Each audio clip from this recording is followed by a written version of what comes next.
As tonight we journey into the flickering candlelight of a medieval wedding chamber where nerves are high, expectations are higher, and the smell of boiled linen and rosemary oil clings to the heavy air.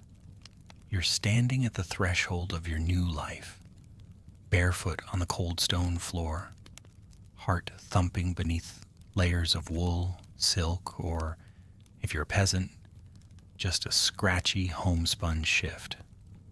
Around you, the castle or cottage seems quieter than usual, though you're never entirely sure if someone's hiding just beyond the curtain. Your skin prickles with tension.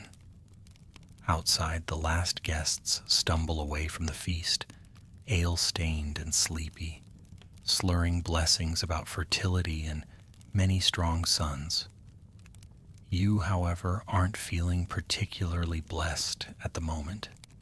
You've just been marched through a gauntlet of ritual, ceremony, and in some regions, yes, even public teasing, straight to a bed that doesn't feel like it belongs to you at all.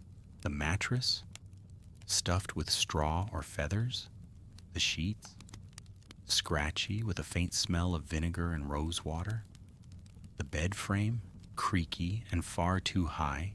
Wedding beds were often deliberately oversized, like a stage. And perhaps they were a stage. Tonight is about more than just you and your new spouse.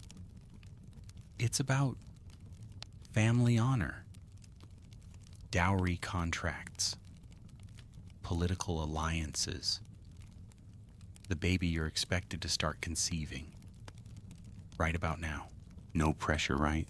So, before we continue the story, give me just 1 minute. Tomorrow the battle will be long, so rest a little at our bonfire. Let everything slip from your mind, take a deep breath, and relax every part of your body. And if you're listening from some cozy corner of the world, post your location and local time in the comments. I love seeing where our sleepy little community is tuning in from. Now, dim the lights, maybe turn on a fan for that soft background hum, and let's ease into tonight's journey together. You're guided to the wedding bed by candlelight, sometimes carried there, sometimes pushed with a round of clapping and ribald jokes. In noble households, this was a performance. There were witnesses.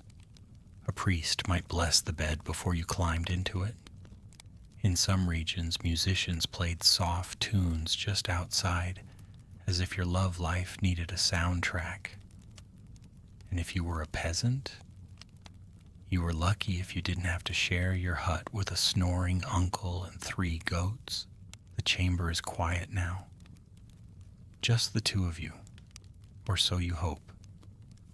You glance at your new spouse, perhaps barely older than you, perhaps much older, and neither of you knows quite what to say. Maybe you met this morning. Maybe you've grown up in the same village. Either way, this moment is heavy. Your hands tremble as you sit on the edge of the bed.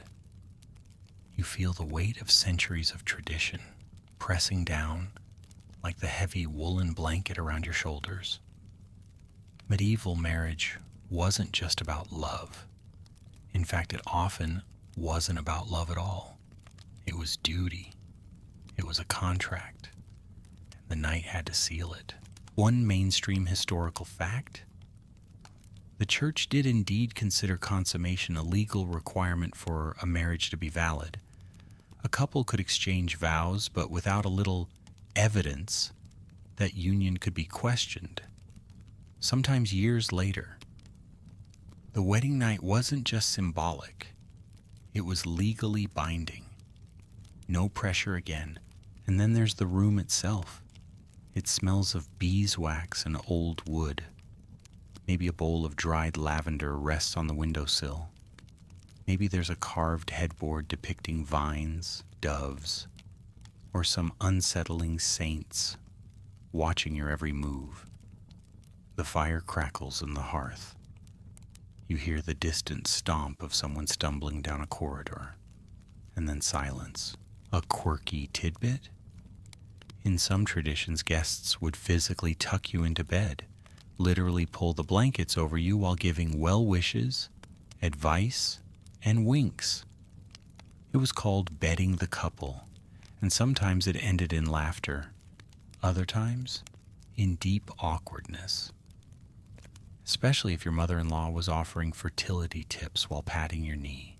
Historians still argue whether this practice was more symbolic or whether couples were truly expected to complete the deed then and there, with witnesses lingering just outside the drapes, or worse, peeking in.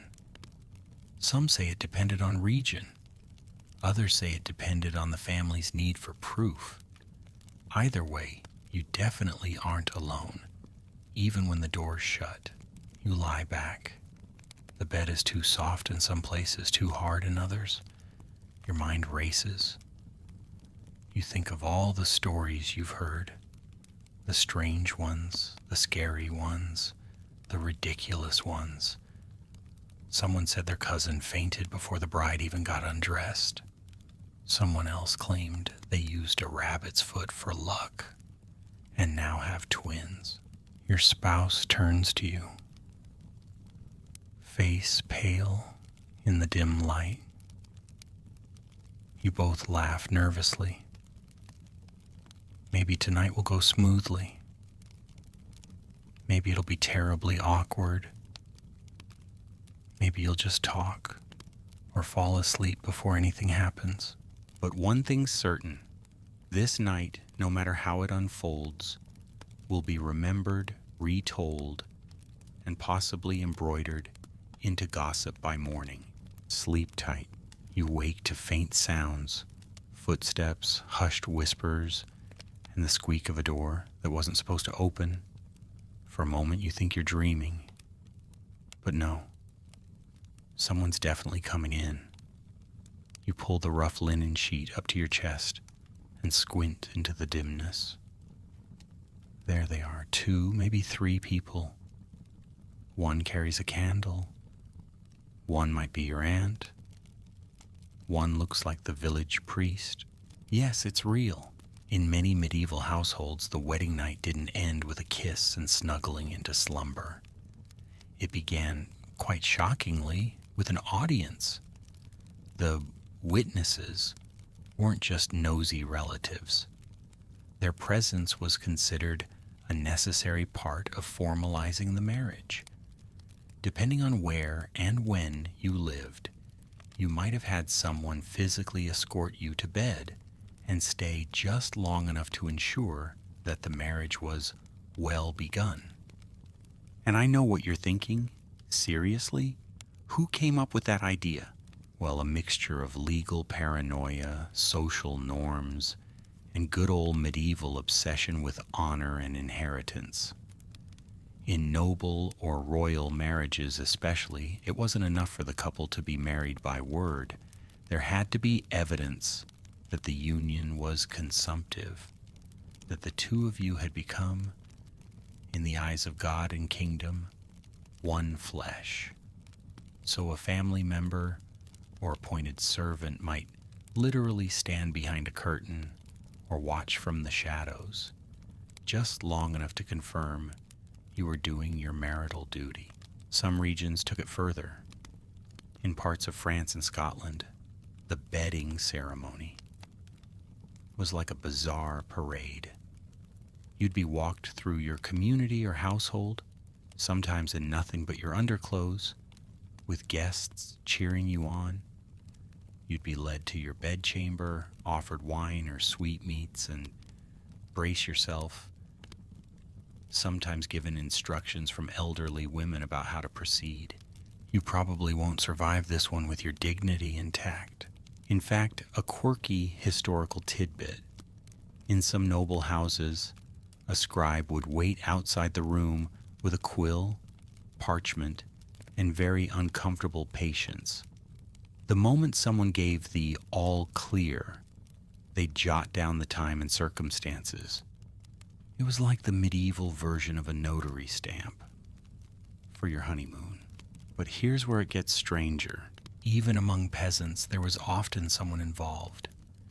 Maybe it wasn't your in-laws watching, thank goodness, but the broader community would still expect something to be shown, whether that meant soiled bed linens hung out to prove virginity, we'll get to that in the next section, or just knowing glances at the breakfast table. Historians still argue whether these practices were enforced rituals or more symbolic theatrics. Some scholars believe the witnesses often left before things began. Others think they may have lingered just long enough to make the couple deeply uncomfortable, then gone on their merry way, confident they'd done their duty. And honestly, what could possibly be more sleep-inducing than knowing you were just legally observed like a courtroom exhibit? Still, you and your new spouse are alone now, or mostly. The curtain's drawn. The witnesses have either shuffled out or taken up post, just behind the drapes with a wine goblet and a poker face. You lie back. You're sweating, even though the stone walls are cold. Your spouse reaches over with trembling fingers and takes your hand. You try to whisper something reassuring, but it comes out more like, "Well, that was weird." You both laugh quietly. That helps. You start to understand something now that no priest or poet ever mentioned. This night isn't just about bodies. It's about expectations and reputation and the odd, exhausting pressure of being seen, even in what should be your most private moment. One mainstream fact: the church, for all its fuss about propriety, actually supported this practice. Not necessarily the part where your uncle peeks through the curtain, but the general notion that consummation had to be provable, either by witness testimony or symbolic ritual. In fact, some canon law cases hinged on whether a couple had really known each other. It wasn't always about love. Sometimes it was about proof. As you and your spouse finally curl into one another, blankets tugged up and legs tangled in clumsy uncertainty, the room falls still again. The candle gutters. The door stays shut.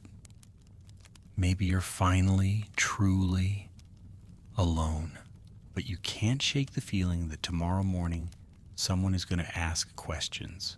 So you do what medieval newlyweds have likely done since time immemorial.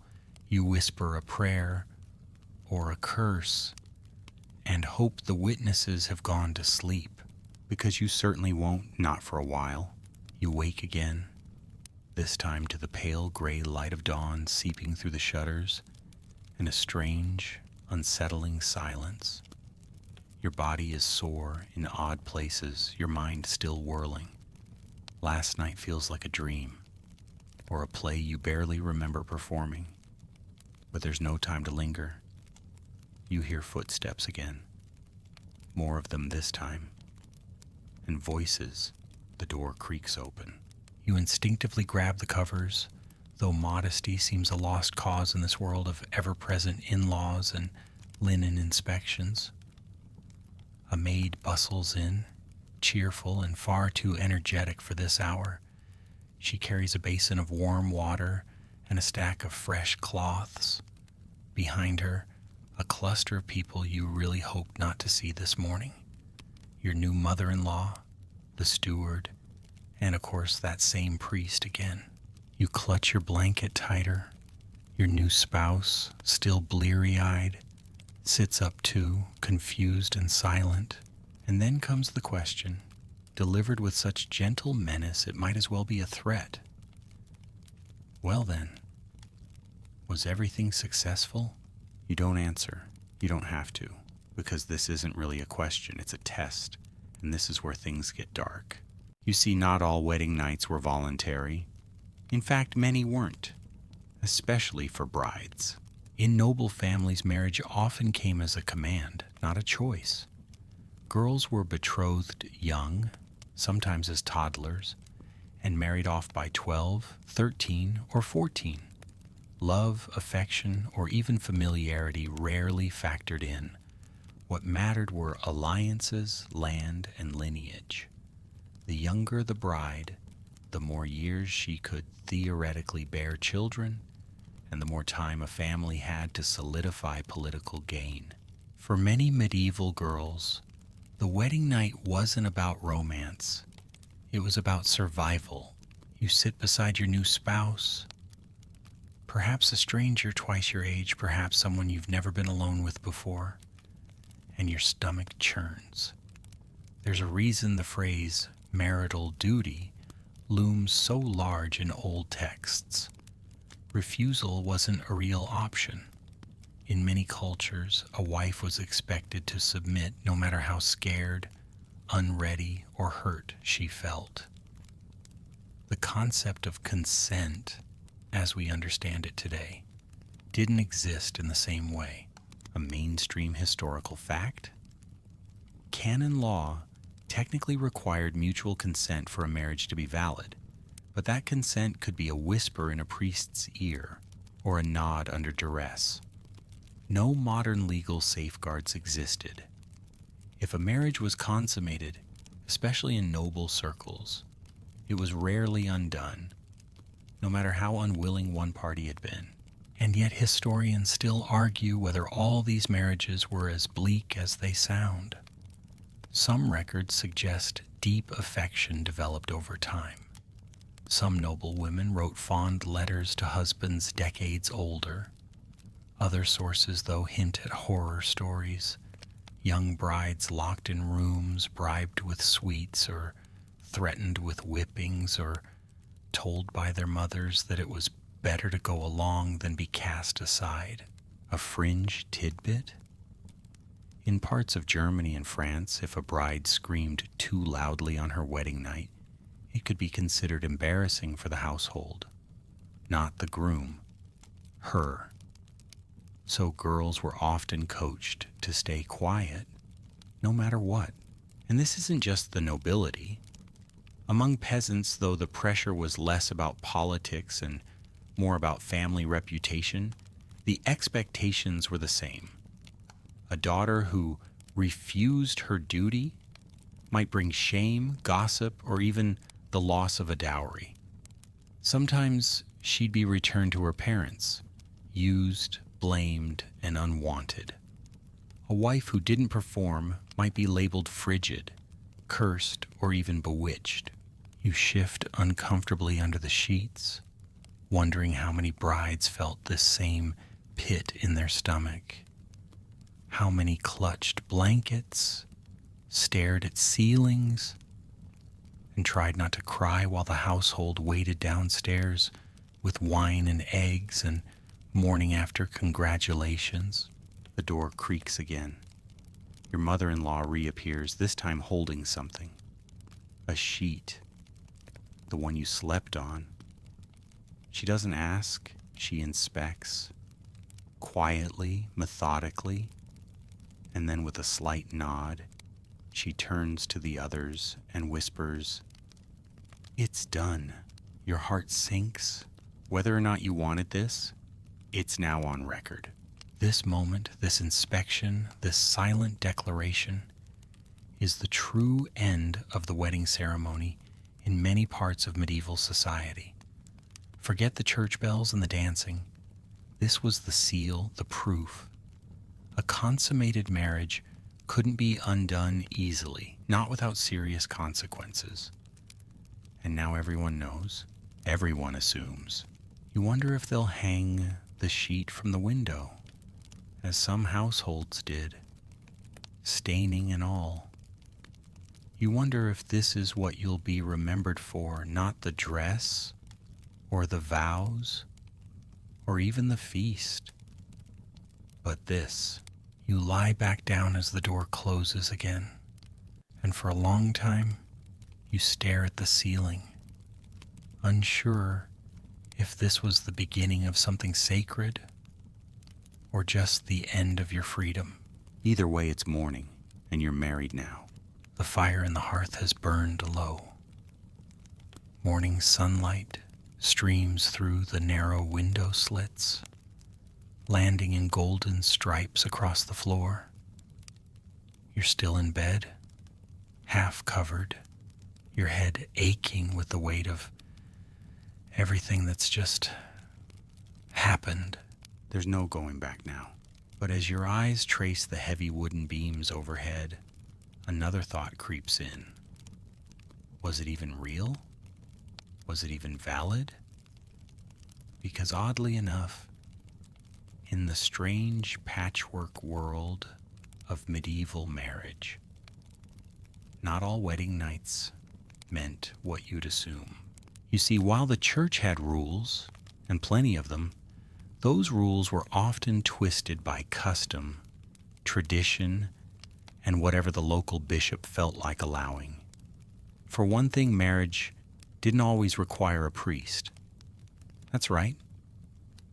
You could be legally married in the Middle Ages just by agreeing to it in front of witnesses.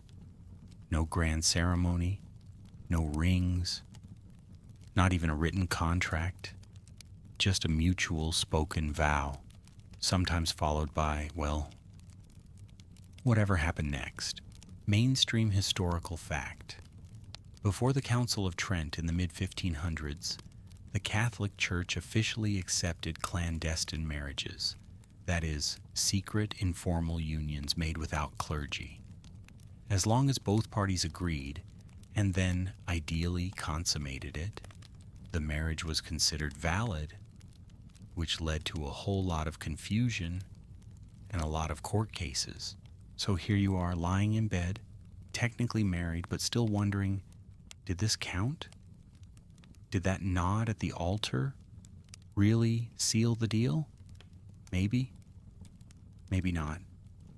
Depends on who's asking.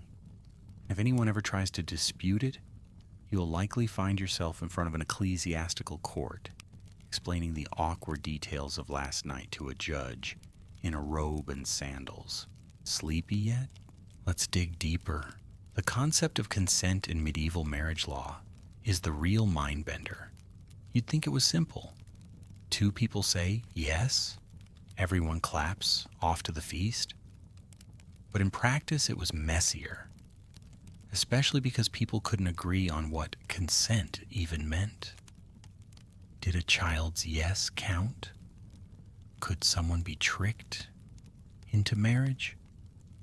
What if one person thought it was binding and the other didn't? There's a case from 1394 where a man claimed he and a woman were married because they'd exchanged vows over a hedge while out walking. She denied it. He said they'd even lain together that night. The court argued about it for weeks. Historians still debate just how much power women had in these situations. Some say that medieval women had more agency than we assume. They could delay marriage, choose a partner, or challenge an unwanted match in court. Others argue that those cases were rare exceptions, and for most women, especially young ones, the pressure to comply was overwhelming. You shift beneath the covers again. You remember the way your spouse looked at you last night. Maybe gentle, maybe confused, maybe distant. You remember the way everyone kept asking about the bedding, as though it were a test you'd either pass or fail. You wonder if this is how it'll always be. Here's a quirky tidbit. In some parts of medieval Spain, it was common for a young bride to hide under the bed during the ceremony, literally crawl underneath the bed frame, as part of a local tradition meant to symbolize modesty. Then, after the wedding, she'd be revealed and lifted out to join her husband. Sounds cute, right? Until you realize it was usually done with half the village watching. You start to wonder how much of all this is truly sacred and how much is just performance. Layers of ritual generations of pressure, candles lit not for romance but for proof. And then there's the bedding charter. Did you get one of those? In many noble households, a bedding charter was signed after the wedding night by all who witnessed or facilitated it. It was essentially a statement. We, the undersigned, declare that the marriage of so and such was rightly and lawfully begun in bed. The charter was filed away, ready to be used if anyone ever contested the marriage later. Your bedroom, in other words, had just doubled as a courtroom. You sit up, blanket still clutched to your chest, and look at your spouse. There's a strange sort of peace in the silence between you. Maybe it wasn't what you hoped. Maybe it wasn't horrible. Maybe you'll learn to laugh about it someday. But one thing is certain. In the medieval world, a wedding didn't stop at the church doors.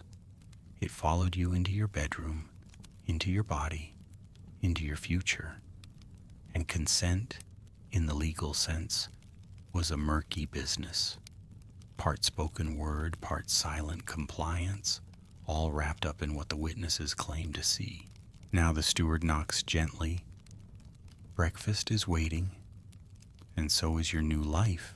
But for just a moment longer, you sit in the half-light of the chamber, the air heavy with rose oil, candle smoke, and the quiet sigh of something very old pressing down on your shoulders. The air outside your chamber smells of fresh bread and trampled flower petals. But inside, it's thick with tension, because here comes the part everyone's really been waiting for. The sheet, that linen rectangle you slept on, it's not just bedding, it's evidence. It's a witness.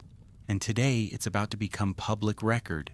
You sit at the edge of the bed, watching with disbelief as your new mother-in-law carries it toward the door, folded with care, as if it were a holy relic.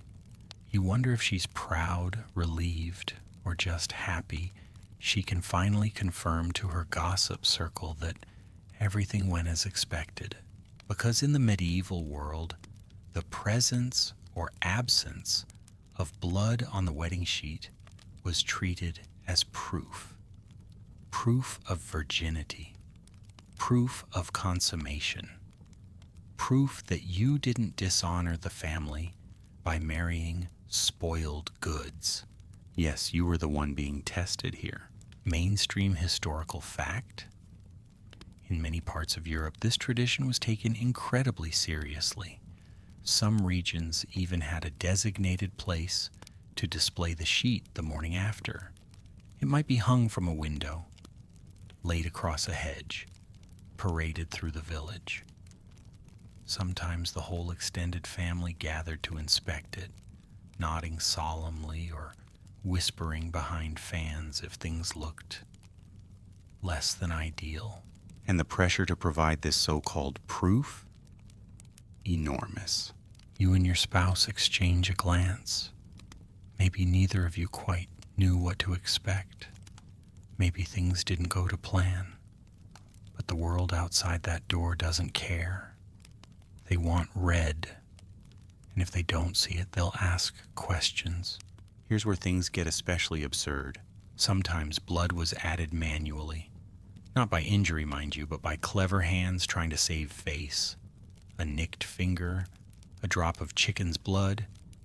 In a few accounts, berries crushed between the sheets. Because the cost of a failed sheet? Public shaming? Dowry disputes, annulment? Or worse? And yes, historians still argue whether these blood sheet inspections were widespread or limited to more theatrical regions and noble households. Some scholars suggest it was more symbolic, just a formality. Others, though, point to specific records, inventories of marriage cloths, legal declarations based on stained linens and even lawsuits involving families accusing one another of faking the blood. You can imagine the tension, a fringe tidbit in some noble courts, if the marriage was especially high stakes. Think duchies, inheritances, or international treaties. An appointed lady-in-waiting was tasked with hiding in the bedchamber to observe the exact moment of consummation. If she could swear that it had taken place, no sheet was necessary, just her solemn word, and perhaps a strong drink afterward. You wince, and then the next part begins. You're invited, summoned, down to the great hall. A feast is still underway. Plates of leftover roast and honey cakes litter the tables. The steward announces your arrival with entirely too much cheer. The couple has risen. Cue applause or raised eyebrows, depending on what people think they saw or didn't see. You walk stiffly, aware of every glance, every whispered word. And then, like clockwork, someone says it. Well, did you hang the sheet? Your ears burn. Your spouse clears their throat awkwardly. You nod or smile or mumble something unintelligible. Anything to make the question go away. But this isn't over, because that sheet, stained or not, has power. If it proves what everyone wants it to, your marriage is rock solid. If not, the whole thing could come unraveled. In one documented case, a noblewoman's family refused to pay the dowry until they saw blood on the sheet. Another bride's mother accused the groom of impotence based solely on the linen's condition. One couple even ended up in court with a panel of honest matrons examining the sheet for authenticity. Sleepy enough yet? You sit at the feast table now, chewing a bit of stale bread, while a distant aunt talks about her own wedding night, how she fainted when the rooster crowed and woke up with the priest at the foot of her bed. You nod politely, wondering how many of these stories are real and how many are just recycled nightmares. There's laughter, there's dancing, someone plays a lute in the corner, but in your mind, all you see is that sheet, flapping in the breeze like a flag over a battlefield, because last night wasn't private. It never was. It was a test, a performance, and a rite of passage, all rolled into one. And even now, as your new life officially begins, you know this isn't over. There will be more tests, more inspections, more expectations. But for now, you raise your goblet, sip some watered-down wine, and pray the talk turns to something else, like plague or taxes or the neighbor who fell into the pigsty last week. Anything but linen. The feast lingers long into the day, though most guests have retreated to nap under trees, slump in chairs, or wander off for a post-wedding gossip walk. You finally slip away too, finding a quiet corner in the garden, or maybe behind the stables, just to breathe. You let your shoulders drop. At last, you're alone, but your thoughts, they're not done with you. Because everything, from the way your marriage began to the scrutiny you just endured, would have been drastically different if you'd been born into another class. In the medieval world, your wedding night experience was entirely shaped by your social rank. Being noble didn't necessarily mean it was better, just different, and often more performative. Let's start with you as a noble. You'd likely have been married in a cathedral with stained glass and solemn chanting, dressed in imported silk, the smell of incense thick in the air. Your wedding bed would be carved from oak, draped with linen embroidered in gold thread. A priest would have blessed your bed and perhaps even sprinkled it with holy water before you were led to it. And then, remember that parade of witnesses we mentioned? That still happens. Everyone's eager to ensure the lineage is secure, that the alliance is consummated, and that you, the new bride or groom, are officially off the market. No pressure. But here's the twist. In noble families, political stakes were high.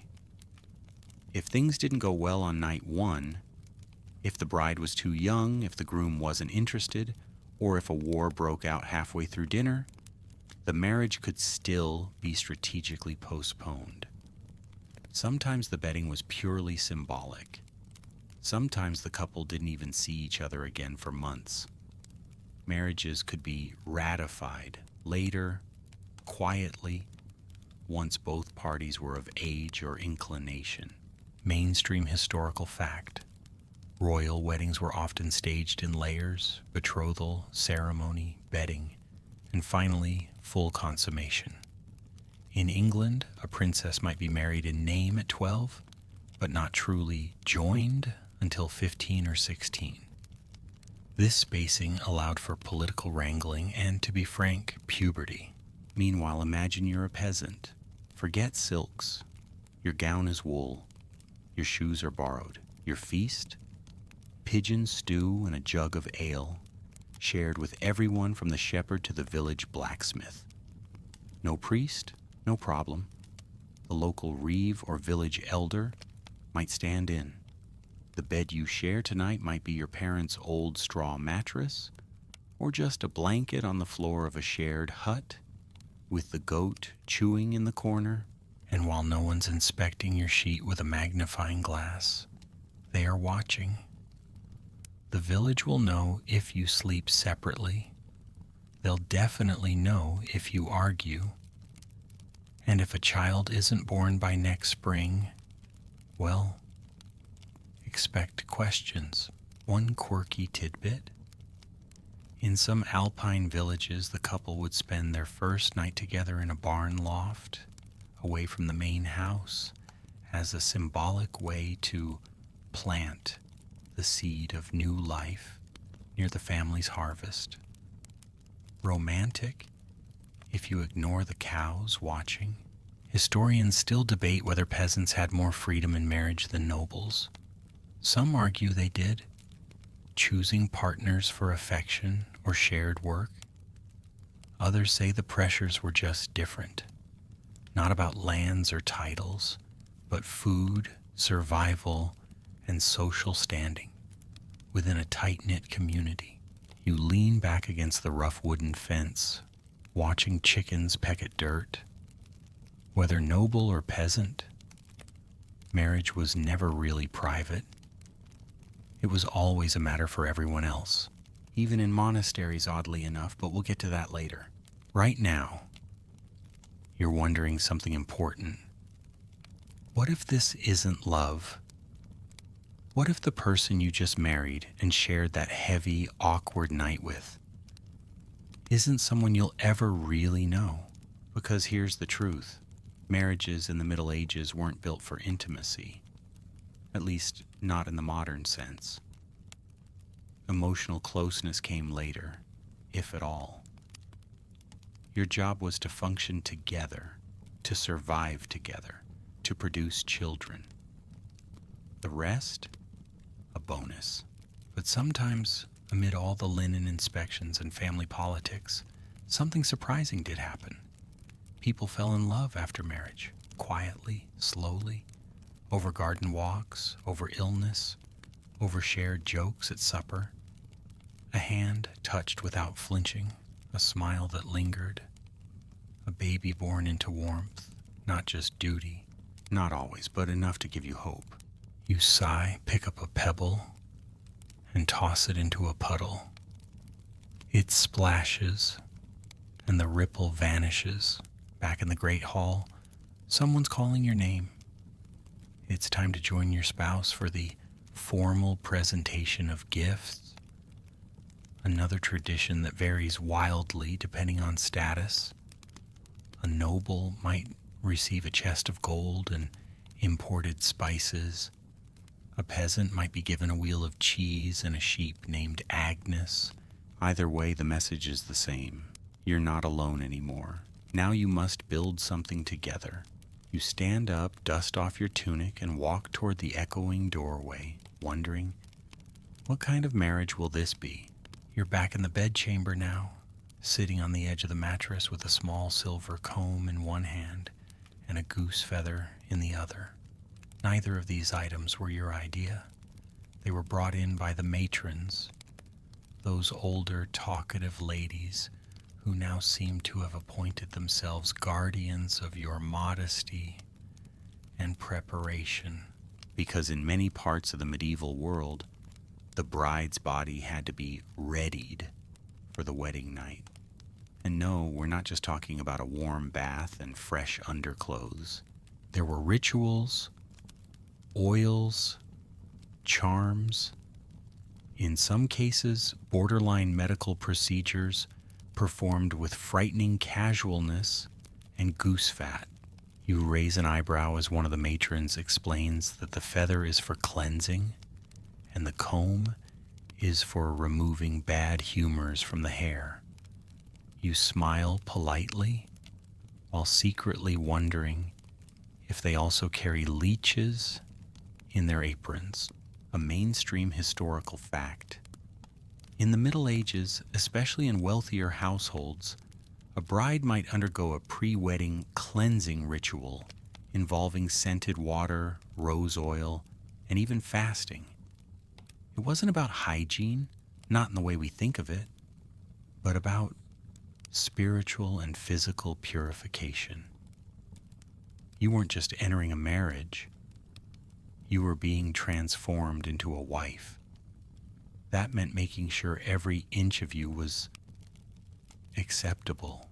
You sit as one of the older women hums softly and rubs a sweet-smelling balm along your shoulders. It's made of lavender, honey, and possibly onion? You don't ask. The other pulls out a small wooden box and removes a sprig of dried rue. She waves it in a slow circle around your head to bless your fertility, and you do your best not to sneeze. But the preparation rituals weren't always so gentle. Some involved binding the body with cloth to train modesty. Some included smoking the skin with special herbs to ward off evil spirits that supposedly liked to nest in a maiden's belly. One poor girl in a 14th century Swiss village reportedly had to sleep with a dried frog tied to her ankle the night before her wedding to ensure her womb welcomed life. Quirky, right? Historians still argue whether these customs were genuinely believed or just social theater, ways for older women to feel useful, or for communities to mark the transition between girlhood and marriage in a tangible way. But they were real, and sometimes they were deeply personal. Your hair is now braided with ribbons. Your nails have been trimmed with a knife that looked suspiciously like one used to gut fish. And the matrons are arguing about whether rosemary or sage should be tucked into your bodice. You hear one of them say, "Well, her mother used sage and had 6 healthy sons. That settles it. You smell like a roast chicken now." And then they present something much stranger, a modesty belt. It's made of padded cloth with ties at the waist and hips, and its purpose? To conceal, constrain, and allegedly protect. The matrons help you step into it with a speed that suggests they've done this before. Once laced in, you feel less like a bride and more like a rolled-up scroll. They nod approvingly. You're ready. Meanwhile, your groom is also being prepared, though likely with much less fuss.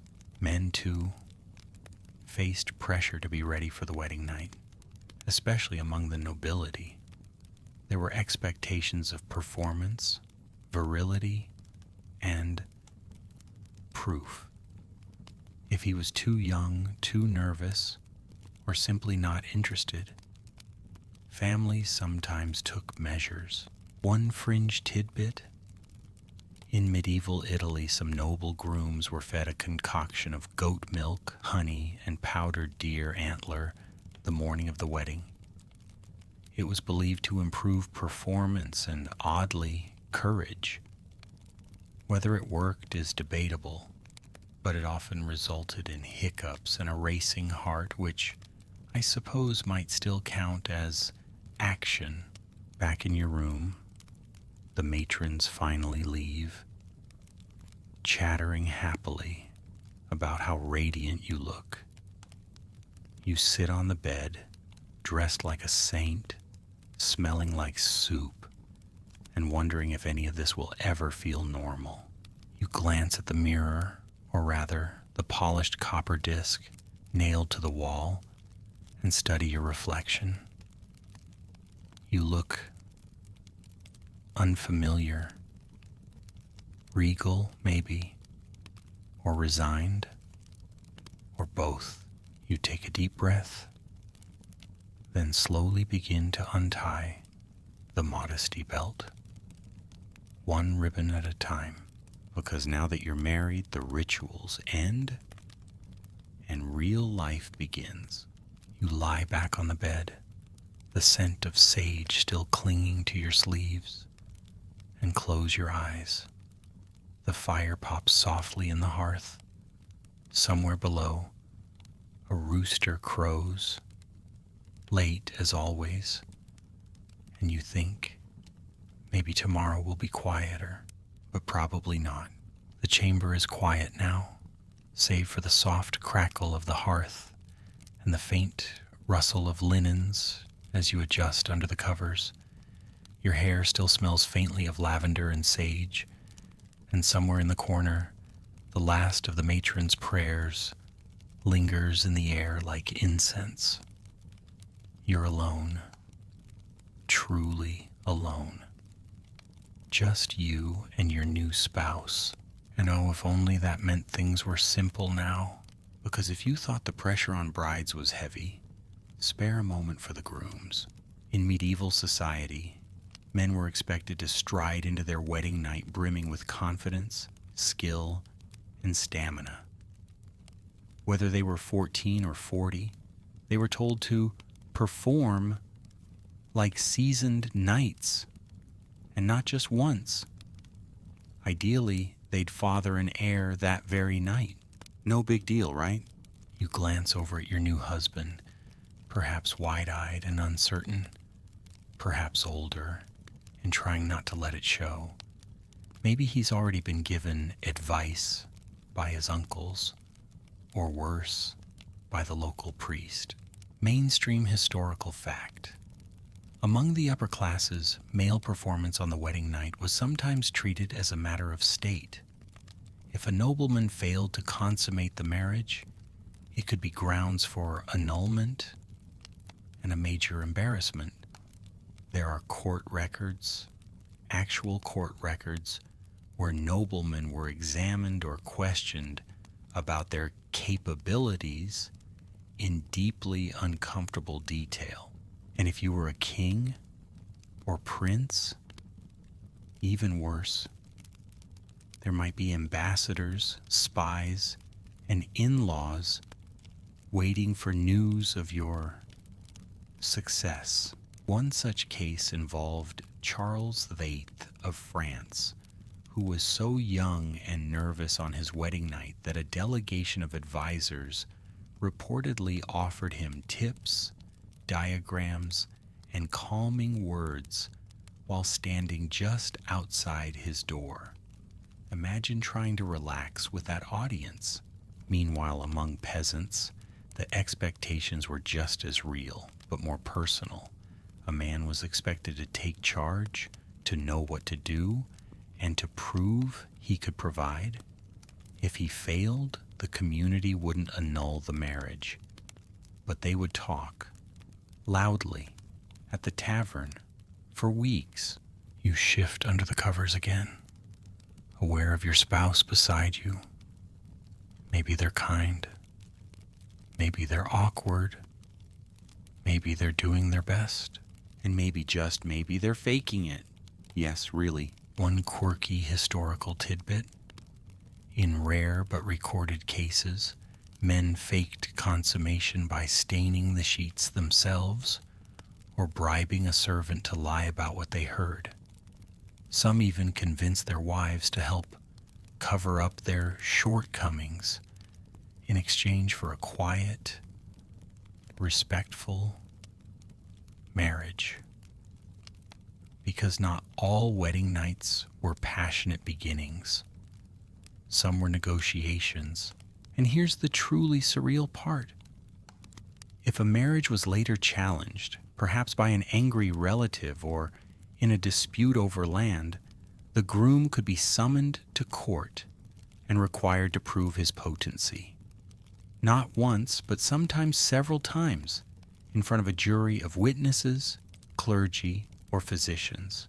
Historians still argue whether these performance trials were ceremonial or literal.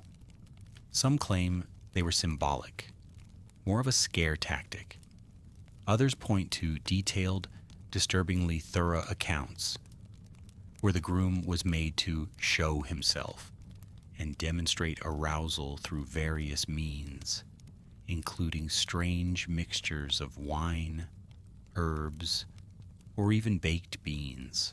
No, I'm not making that up.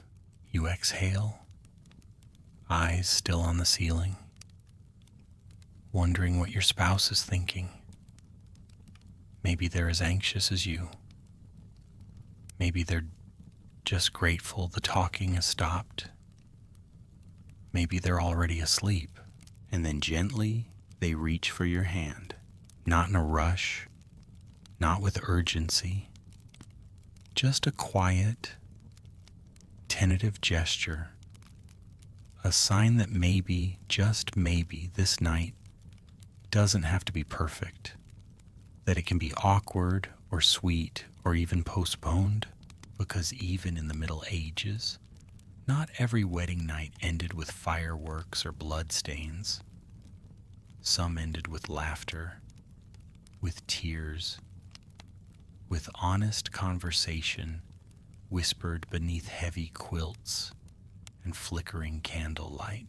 You squeeze their hand back. And in that moment, you realize something important.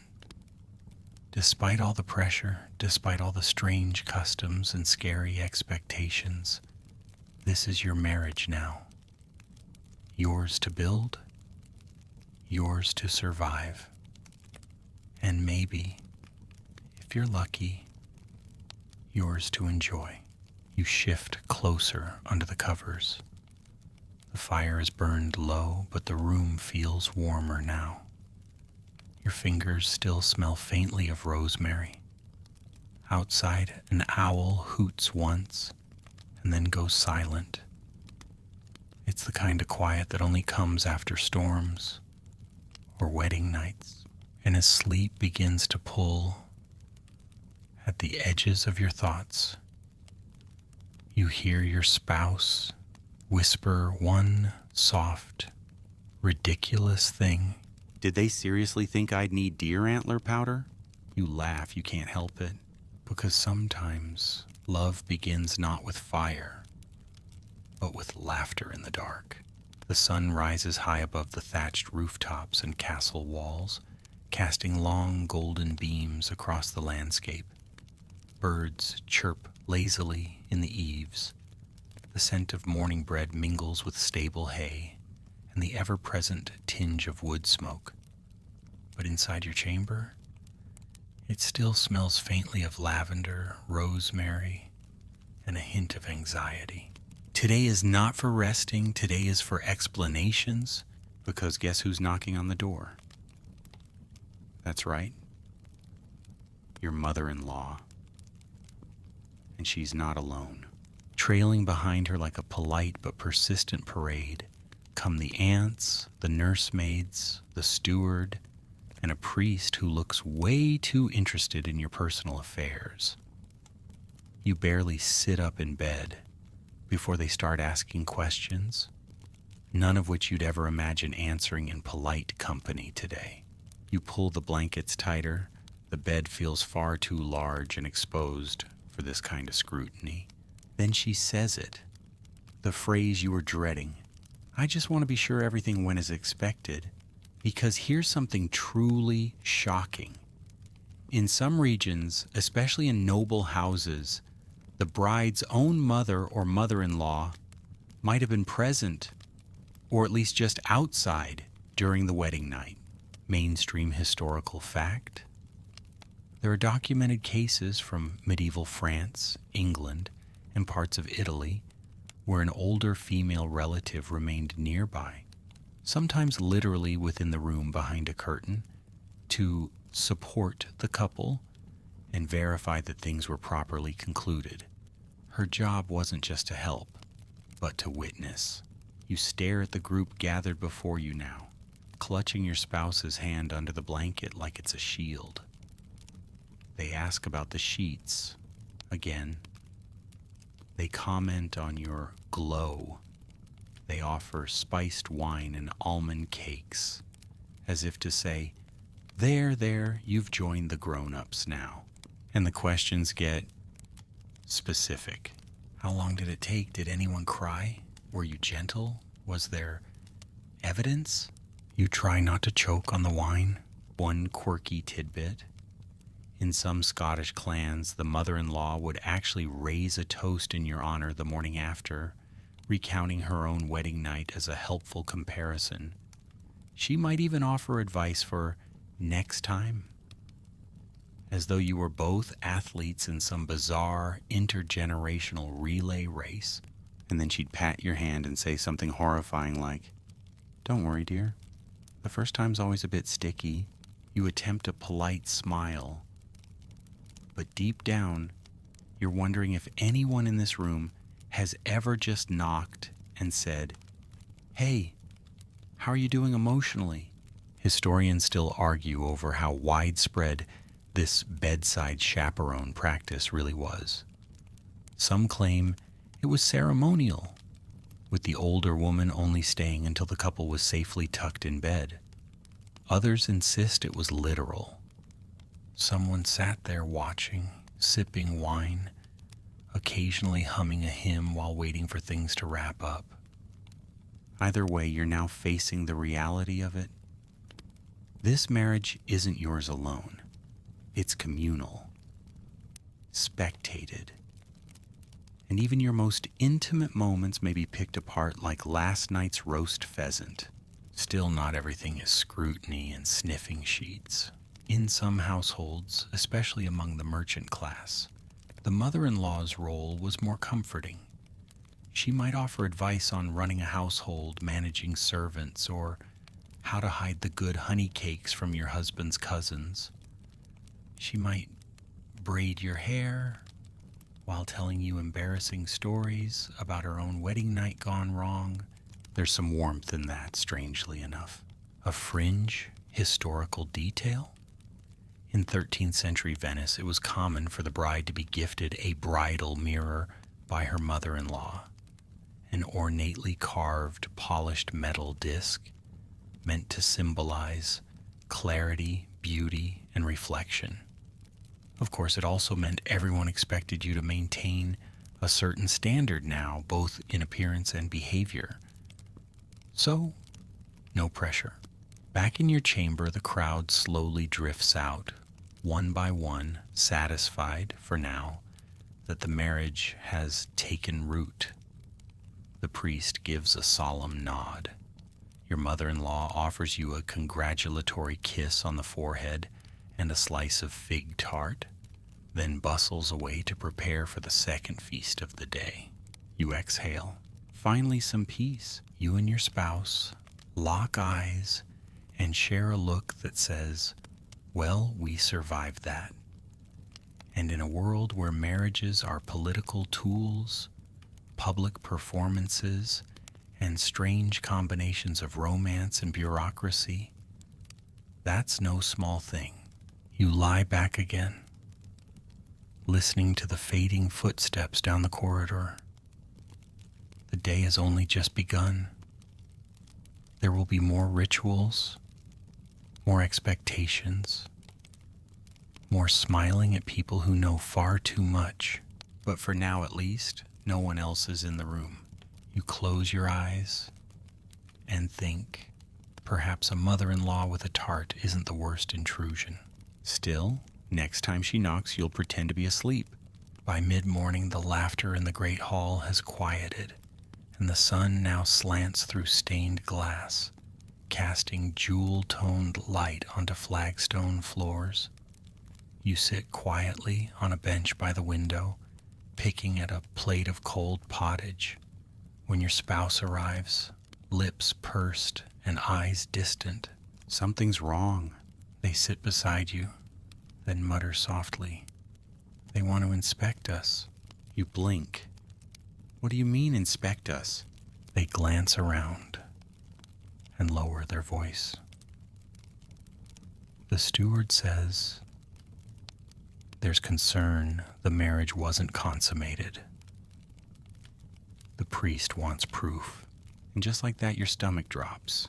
Because here's another medieval reality few people expect. If a marriage wasn't consummated, and if anyone disputed that fact, you could be summoned for a physical inspection. A real one. Yes, really. Mainstream historical fact. In cases where a couple failed to produce evidence, or when an annulment was requested due to non-consummation, the local church or court might demand a trial by inspection. This could involve matrons, midwives, or even priests, examining one or both parties to determine whether consummation was possible or whether the body showed signs that it had happened. This wasn't rare, and it wasn't always fair. Your spouse, red-faced and frustrated, explains that someone, perhaps a rival family member or a jealous cousin, suggested that the sheet was suspiciously clean, or that the bride looked too calm this morning, or that someone overheard a chambermaid saying she didn't hear a thing. You try to laugh it off, but the fear creeps in anyway. The idea of being examined like livestock, of having to prove something so private, so deeply personal, makes your skin crawl. And yet, that was the system. The Middle Ages were full of this kind of bodily scrutiny, especially when property, inheritance, or honor was on the line. If a marriage was annulled for non-consummation, dowries had to be returned, alliances were dissolved, and reputations could be shattered. That's why these tests existed. One fringe tidbit: in a few rare but chilling cases, a couple might be asked to perform intercourse in front of a panel of witnesses, often behind a curtain, while a priest prayed aloud just a few feet away. Whether this was actually enforced or more of a threat to force cooperation, historians still argue. But references to such proceedings appear in legal documents from France, England, and the Germanic states. The pressure was enormous. Men were expected to prove virility. Women were expected to be open. If either was found lacking, the consequences could be life-changing. Your thoughts race. You try to breathe deeply. You're not the first to go through this, not even close. But that doesn't make it any easier. You're summoned to the small chapel in the West Wing, a cold room with dusty tapestries and a table that was probably used for storing bread until someone realized it was just the right size for uncomfortable questioning. The priest greets you with a solemn nod. An older woman with sharp eyes and a feathered cap introduces herself as the midwife. She's polite but all business. They start with questions. When did the marriage take place? Did you lie together that night? Did you both consent? Were there any interruptions? One couple in Yorkshire blamed a barking dog. You answer carefully. The priest frowns thoughtfully. The midwife says nothing but scribbles something on a piece of parchment. You're told that for now, no inspection will take place, but there must be proof within a fortnight, either conception or a reliable witness account, or the marriage may be challenged.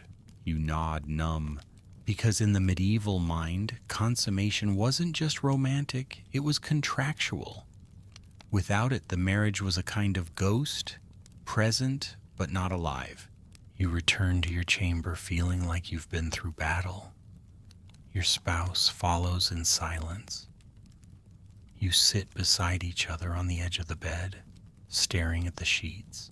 For a moment, there's nothing but the tick of a nearby clock and the muffled sounds of servants clattering pans below. Then you both start laughing. Not hysterical, not bitter.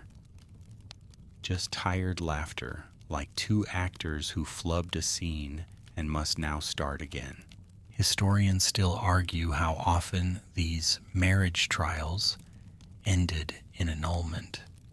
Some say they were rare and mostly threats. Others point to records of dozens of couples whose unions were torn apart by the whisper of non-consummation. But whether real or performative, the fear was real. You lie back on the bed and stare at the rafters, listening to the wind whistle through the arrow slits. You've survived the wedding night. Now somehow you must survive the paperwork. The next few nights pass in a blur. Sleep is fleeting. Conversations are short and laced with nervous laughter. Every glance from a servant feels like quiet judgment. Every rustle of fabric reminds you of that sheet, folded neatly in the corner like a sleeping snake. But when the pressure builds too high, when expectations outpace reality, the medieval mind, inventive as ever, did what humans always do in a bind. They got creative. Tonight, as the fire crackles low and your spouse fidgets beside you, you pull a bundle from beneath the bed. It's wrapped in linen, carefully hidden under a chest earlier that day. Inside, a small phial of herbs, a cloth sachet that smells vaguely of mint and vinegar, and, oddest of all, a carved wooden object shaped suspiciously like something no medieval clergyman would have approved of. You raise an eyebrow. They say nothing. Just shrug with a sheepish, helpless sort of smile. Because here's the truth. Not all wedding nights worked the way society expected. Some couples were too young, too afraid, too unsure, too uninterested, or simply mismatched. But the consequences for a failed night were so severe: shame, annulment, the return of dowries, and gossip so sharp it could cut stone, that people improvised mainstream historical fact. Across Europe, particularly in France, Italy, and Germany, there are written accounts, letters, court testimonies, and folk remedies that speak of marital aids and fertility potions designed to simulate consummation. These were whispered about in kitchens and passed between midwives. Sometimes they worked, sometimes they just bought the couple time. You hold the wooden implement carefully, unsure whether to laugh or be horrified. It's smooth, well crafted, clearly made for this purpose. Someone, somewhere, thought this was a perfectly reasonable wedding gift. And then there are the potions. Your spouse pulls out a stoppered vial, dark green, and shaped like a beetroot. It smells of fennel and ash. The baker's wife gave me this, they explain. said it would encourage action, a fringe tidbit. In medieval Poland and parts of Hungary, couples who couldn't consummate were encouraged to eat a boiled egg rolled in ash and honey, then sleep with it wrapped in a linen pouch under their pillow. Supposedly, it reversed coldness and warmed the blood. Scholars debate whether it was symbolic, magical, or just high medieval nonsense. Probably all three. You and your spouse exchange an exhausted glance. You sip the smallest possible drop of the potion. It tastes like celery and regret. Then you lie back, side by side, hands folded over the covers, neither of you quite willing to try anything yet. And yet, the closeness between you feels a little less stiff, a little more companionable. Maybe it's the laughter, maybe it's the sheer absurdity. Maybe it's the fact that no one's knocking on the door for once. Historians still argue how common these practices really were. Some say they were fringe, used only in rare, desperate cases. Others suggest they were far more widespread than anyone admitted, passed down through whispers, trusted more than sermons. One merchant's daughter in Bruges reportedly used crushed rose petals mixed with goat's milk as a topical encouragement. Another nobleman had his valet sneak in powdered oyster shells and dried beetroot for stirring the spirit. Were they effective? Probably not. But hope is a powerful thing, especially when your reputation hangs on a bloodstain or a rumor. And when all else failed, there were always stories.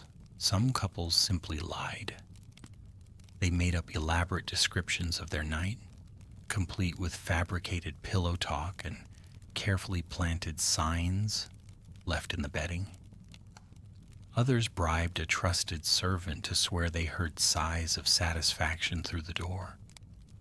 One inventive pair in Normandy even staged a fake morning after scene, complete with tousled hair, fake yawns, and a loud rehearsed argument about who had stolen all the covers.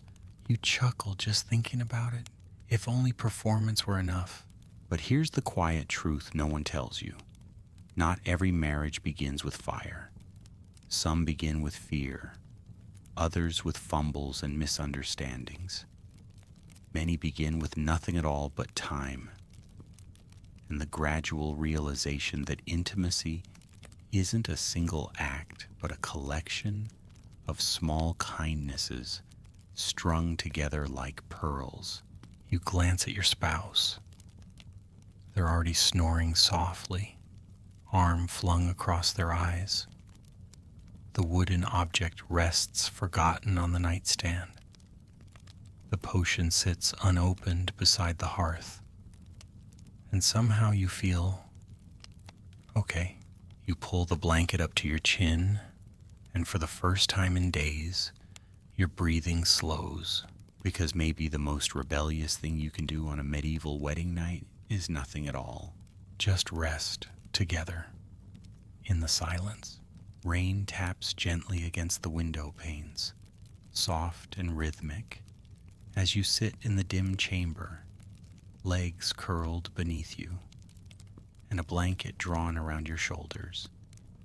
It's the kind of quiet day that encourages deep thoughts, and perhaps even deeper questions. You've survived the wedding night, dodged the midwives, braved the sheets, nodded politely at 50 intrusive relatives. But the oddest stories, the ones whispered behind closed chapel doors and echoed in dusty scrolls, don't come from castles or cottages. They come from monasteries. Yes, monasteries. Because believe it or not, some of the strangest wedding night tales in medieval Europe originated within the walls of religious houses. You arch an eyebrow. Surely monks and nuns weren't getting married? Well, not exactly. Mainstream historical fact. While celibacy became a firm requirement for Catholic clergy in later centuries, earlier medieval periods saw many priests and even abbots married. In fact, by the 11th century, reforms were underway to end clerical marriage. But old habits die hard. There were bishops with wives, monks with children, and yes, quiet ceremonies that blurred the lines between sacred and secular unions. And the wedding night, often conducted in extreme secrecy. Imagine it. Two people bound by faith and affection, perhaps in love before they took their vows. They whisper through cloistered corridors, arrange secret meetings in candlelit gardens, and one night quietly say vows behind the chapel. What happens next? That depends on which chronicler you believe. One 13th century tale from southern France tells of a nun who allegedly kept a lover hidden beneath the floorboards of her cell for over a year, smuggling him food, wine, and occasionally borrowing a mattress from the infirmary for their private vows. Another record from a Welsh monastery describes an abbot who performed spiritual marriages between nuns and visiting knights, blessing their union in secret, urging them to remain celibate, but also giving them wedding bread and scented oil. Were these symbolic? Real? Historians still argue whether the ceremonies were acts of rebellion, spiritual metaphors, or just wishful thinking on parchment. And then there's the case of monastic bedding. In a few eccentric religious orders, usually heretical or fringe sects, it's rumored that new initiates were symbolically married to Christ, complete with bridal veils, candlelit processions, and a solitary night in a specially prepared bedchamber. Some records refer to this as a mystical union. Others hint at less mystical interpretations. You sip a bit of watered wine and glance toward your spouse, who's engrossed in some poorly illuminated manuscript titled On the Virtues of Parsley. They look peaceful, unbothered, utterly unaware that monks and nuns may have once snuck around with the same romantic panic as everyone else. A quirky tidbit? In certain Irish monastic legends, saints were said to have been secretly married, then lived in chaste companionship for decades. One pair, Saint Bronick and her supposed spiritual husband, slept in the same hut, raised orphans together, and spent every night praying on either side of a cold stone. Romantic? Depends on how you feel about granite pillows. But even in the most devout settings, human nature was impossible to erase. Monasteries may have locked the doors and shuttered the windows, but love, longing, and rebellion found ways in through the cracks. One clerical court in Avignon tried a nun for violating her vows, only to find that she had married a visiting monk in spirit, flesh, and linen. The phrase appears in the transcript, scrawled in red ink like a final flourish of scandal. Historians debate whether these stories are exaggerated morality tales meant to warn others away, or fragments of truth that slipped through centuries of silence. Either way, the takeaway is simple. Wedding nights in the Middle Ages were never just about romance. They were statements, defiance, politics, promises, and occasionally deeply inconvenient desires hidden under layers of wool, wax, and the Word of God. You glance out the window again. The rain has turned to mist, softening the castle walls in a dreamy haze. The fire hisses as a log shifts, and your spouse mumbles something about parsley being good for more than soup. You chuckle softly and pull your blanket tighter, because no matter where you are, cathedral, cottage, or convent, the strange, tangled web of love, ritual, and expectation still threads itself through every chamber, even the ones with vows of silence. By now you've grown used to the glances, the subtle nods, the smirks, the way people lean in to whisper the moment you pass by. You tell yourself it's all in your head, until the steward approaches you after supper with a scroll in hand and a tight-lipped smile. "You've been summoned," he says gently. "To where?" you ask. "The manorial court," he replies, and it feels like the floor drops from beneath your shoes. Because here it is. The thing you were dreading, yet somehow always knew might happen. Your wedding night has become a legal case. Yes, you read that right. Not a joke, not a metaphor. Your bedsheet may now be evidence, mainstream historical fact. In medieval Europe, disputes surrounding marriage, legitimacy, and consummation were often brought before ecclesiastical or manorial courts. If a family contested a dowry, if a husband claimed his wife was unfaithful or unwilling, or if there were rumors of impotence or coercion, the courts got involved. And they didn't spare the details. You follow the steward down cold stone corridors, your slippers scuffing the flagstones, heart thudding. When you reach the hall, there are already people seated. Elders, scribes, your in-laws, of course, and at the center, a wooden chair that looks like it's seen one too many awkward testimonies. You sit. The questioning begins. Were you married willingly? Yes. Did you share a bed? Yes. Was the marriage consummated? Grenga. You hesitate. Not because you don't know the answer, but because you're not entirely sure what counts as an answer anymore. Is it what you say? What the priest believes? What the midwife smelled on the sheet? You glance at your spouse, who's seated beside you, equally frozen. The scribe clears his throat. If there is doubt, there may be cause for annulment, or fines, or an examination. You clench your teeth. One quirky tidbit? In 14th century France, a noblewoman named Isabeau de Montfaucon sued her husband for failure to perform on their wedding night. He denied it. She brought forward 3 witnesses, including a servant who claimed he heard no motions. The court sided with Isabeau.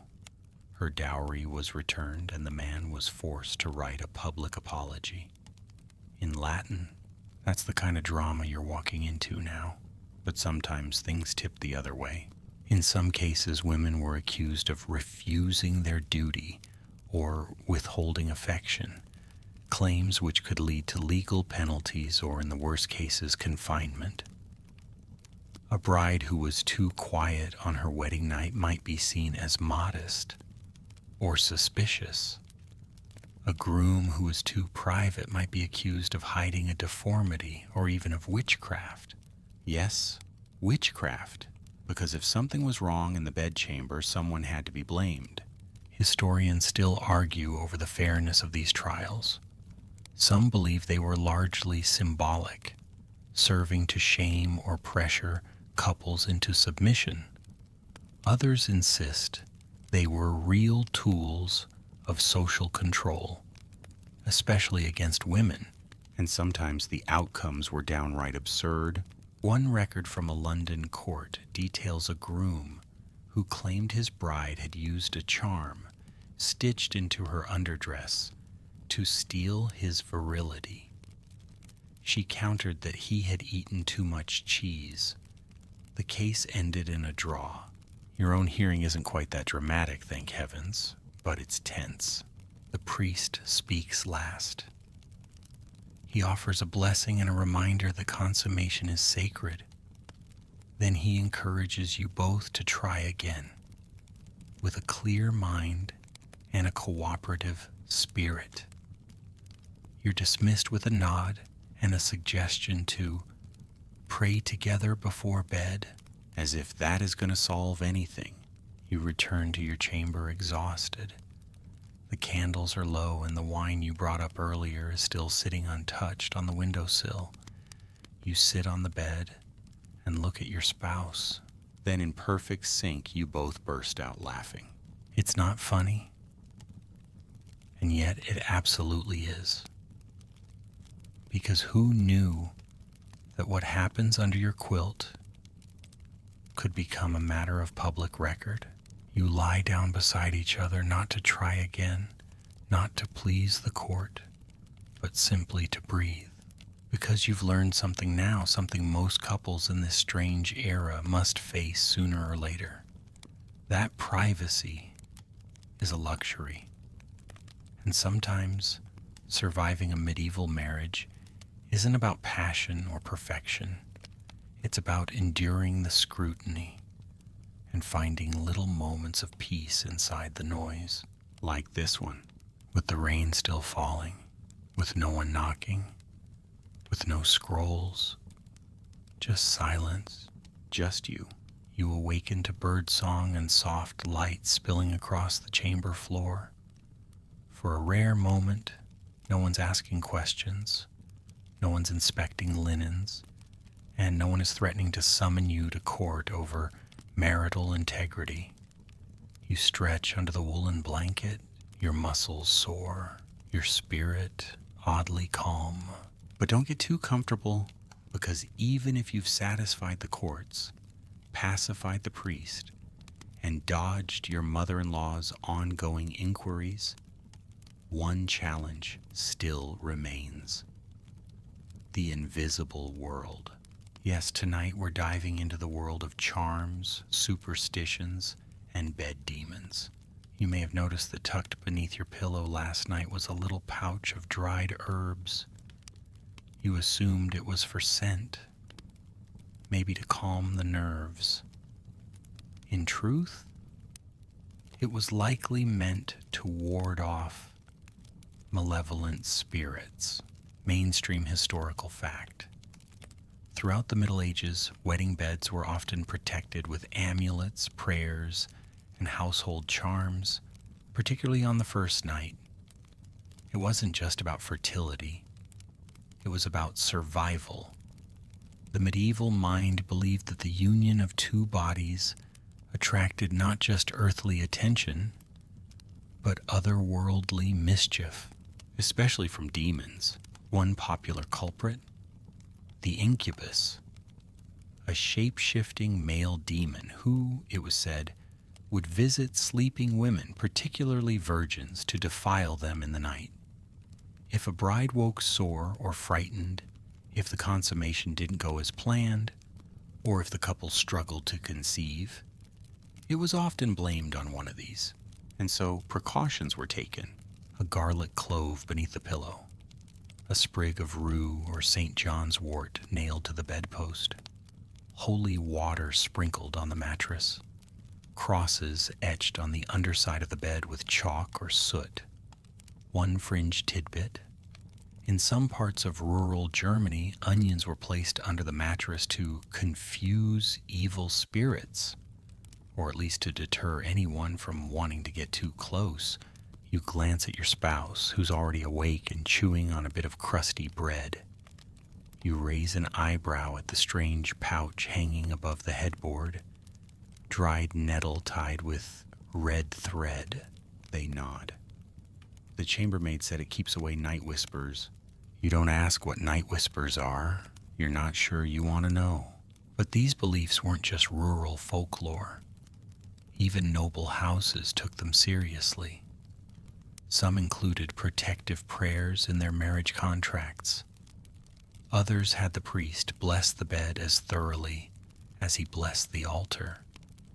In one Spanish manor, there's a record of a full bedtime liturgy performed for newlyweds, complete with chanting, incense, and the ringing of small silver bells to drive off any lurking spirits. And then there were the fertility charms. Historians still argue whether these were rooted in paganism, Christianity, or some curious blend of both. But across cultures, newlyweds often wore charms carved from bone, wood, or coral, shaped like hands, eyes, or even miniature wombs to encourage fertility and guard against infertility curses. One popular charm was the girdle of childing, a woven sash believed to bless the womb when tied during sleep. Some brides even wore it around their neck, their thigh, or wrapped it in their underdress for good luck. You reach under your pillow and feel something odd. A tiny figurine, no more than an inch long, carved in the shape of a swaddled baby. When did that get there? You have no idea. But it's smooth, comforting in a strange way. You leave it where it is. Even sounds mattered. Some believed that leaving a window open on the wedding night could invite ill spirits. Others claimed you had to sing or hum during the act itself to protect the soul.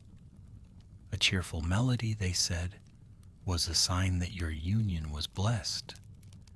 You imagine trying to hum your way through last week's disaster of a wedding night and nearly snort out loud. But perhaps the most curious of all, in some northern villages, couples slept their first night with their shoes turned upside down beside the bed. Why? To disorient wandering spirits and ensure they walked away from the chamber, not toward it. You glance over. Your spouse, ever the traditionalist, has their boots placed exactly that way. Heel up, toes pointing toward the door. You both burst into sleepy laughter. Maybe it's all nonsense, maybe not. Because in a world of thin walls, nosy relatives, and legally binding bedsheets, the idea of protecting your love from unseen forces, of claiming a small scrap of privacy and peace, starts to make a bit of sense. You lie back down, fingers brushing the little baby charm. For the first time in days, your chamber feels quiet, cozy, safe. No whispers, no inspections, just warmth and the faint scent of nettle and bread. You exhale and let your thoughts drift, not to demons but to dreams, because tonight the only spirits allowed in this room are the ones in your wine. The morning light slants and soft and golden, painting gentle stripes across the bed linens. The fire's gone out. The air is cool, but still. For the first time in what feels like a year, though it's really only been a few days, you wake up with no knocking at the door, no stewards, no chanting priests, no curious in-laws with tea and questions. Just quiet. You sit up slowly, your muscles tired but not tense. The blanket slips down your shoulders. Your spouse snores softly beside you, one hand flopped dramatically across the pillow, like a noble in a romance ballad. You smile, because now finally you've reached the moment no one ever talks about, the afterglow, or perhaps the aftermath. The feast is long over, the guests are gone, the linens have been folded and blessed, and probably whispered about for generations to come. You're no longer newlyweds in the public's eyes. You're just married now, official, ordinary, bound together not by fanfare or fear, but by the slow unfolding of life. Mainstream historical fact: After the wedding night, the couple was expected to return to daily life almost immediately. There was no such thing as a honeymoon. In fact, the idea of taking time off to bond as a couple didn't really emerge until the 19th century. In medieval times, your reward for surviving the most bizarre, scrutinized, awkward night of your life was a hearty slap on the back, and chores, and maybe a goat. You swing your legs over the edge of the bed and look around the room. There's a chest in the corner with folded clothes, a bowl of fruit, a single daisy left in a cup by a servant girl who probably pities you. There's also the wooden marital aid, still tucked discreetly beneath the mattress, but you pretend not to notice it.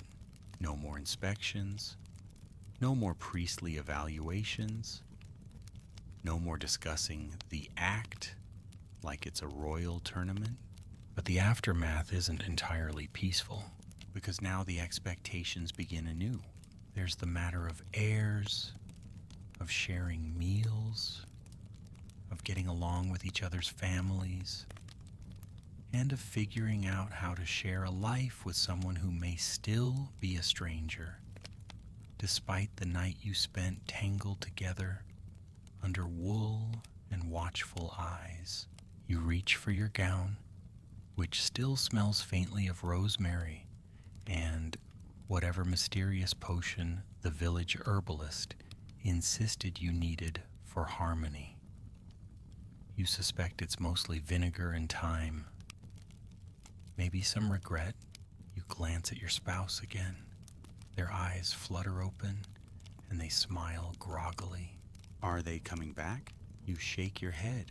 I think we're alone. They close their eyes again. Good. I hated the midwife.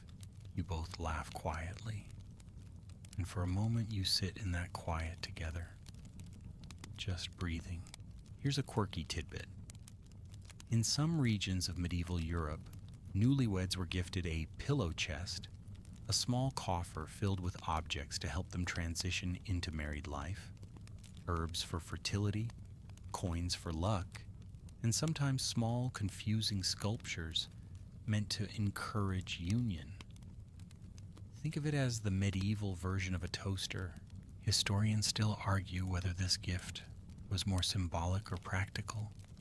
Some claim it was just another excuse for relatives to insert themselves into your love life. Others say it was a genuine gesture, an attempt to support, however awkwardly, the mysterious world of marriage. You and your spouse rise and dress in silence, occasionally bumping into each other in the small room, trading sleepy glances that now carry something different. Familiarity, perhaps even fondness. You open the shutters. The air is crisp. In the distance, the village stirs to life. A cart creaks over stones. Chickens cluck. Somewhere, a child is crying about porridge. Life goes on. You close your eyes, take a deep breath, and for once, let the quiet fill every part of you. The pressure is easing. The strange rituals are done. And while you're no expert on love or marriage, you do know this. You've made it through the hardest part, and no one, not even the most enthusiastic aunt, with her fig tart and linen inspections, can take that from you. So now you rest. The fire has burned to embers. The candles flicker once, then go still. Your thoughts are soft and slow now, like footsteps echoing through an empty hall. You made it through a wedding night the way so many in the Middle Ages did, awkwardly, nervously, and surrounded by far too many opinions. And still, here you are, married, quiet, safe. Let the pressure ease from your shoulders.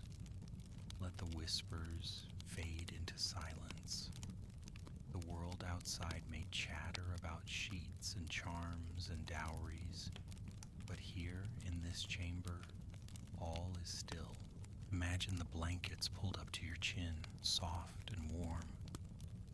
Imagine the air sweetened by lavender, the light dim and golden, the wind a hush against the stone. Nothing left to prove, no one to perform for. Just the slow exhale of night settling in. Your spouse breathes gently beside you. No more judges, no more priests. Just the soft rhythm of sleep, rising and falling. And you're safe, you're warm,